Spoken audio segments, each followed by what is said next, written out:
Merci, Monsieur le ministre. La parole est à Monsieur Charles de la Verpillière.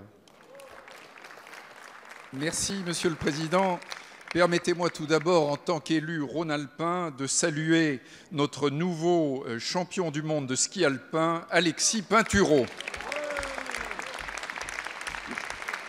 Monsieur le Premier ministre, ma question concerne l'enseignement de la conduite automobile.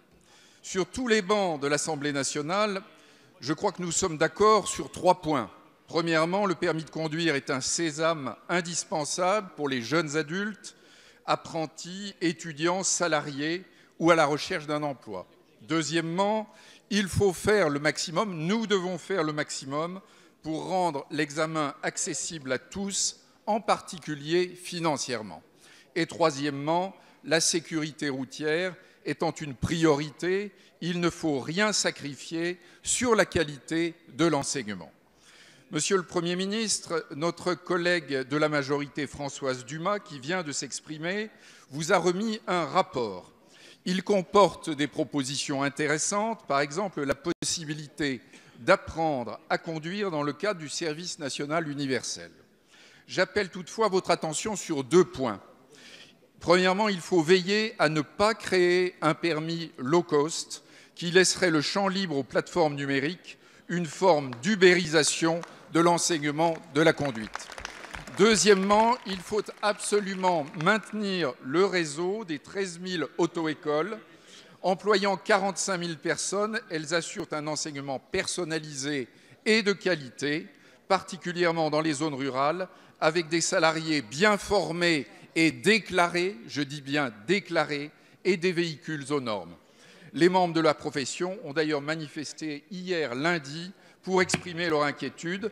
Alors, Monsieur le Premier ministre, puisque la réforme se fera essentiellement par décret, pouvez-vous nous dire quelles sont vos premières orientations? Je vous remercie. Merci, cher collègue. La parole est à Monsieur Christophe Castaner, ministre de l'Intérieur. Merci, Monsieur le Président, Mesdames, Monsieur le député.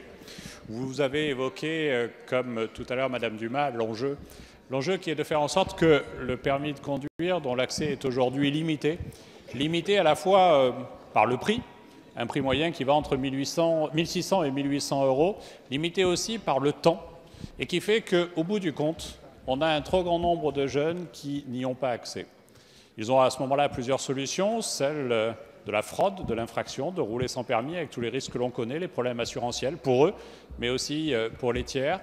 Ils ont aussi l'absence de permis qui les empêche d'accéder à l'emploi. Et donc, il nous faut évidemment atteindre cet objectif qui doit tous nous rassembler, de faire en sorte que le permis de conduire puisse devenir moins cher, plus accessible, garanti, parce que sur certains territoires, et vous connaissez bien ces territoires-là, Monsieur le député, c'est un droit fondamental que celui de pouvoir conduire pour justement garantir la mobilité absolument indispensable pour accéder à la formation ou à l'emploi.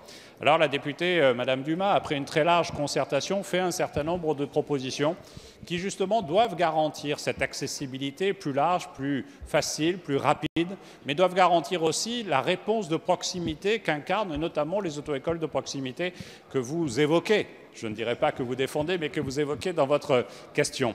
Et nous devons, sur ce sujet, partager cet objectif-là. Il y a des propositions, j'en ai cité quelques-unes, je peux en citer d'autres, notamment l'augmentation du nombre de créneaux d'examen, l'expérimentation de la possibilité donnée aux candidats de s'inscrire à l'épreuve pratique directement en ligne sont des sujets. Ces propositions sont le fruit d'un important travail. Ce travail, nous devons le poursuivre. C'est une base sur laquelle le gouvernement va travailler avec l'ensemble des acteurs pour prendre en compte cet enjeu-là.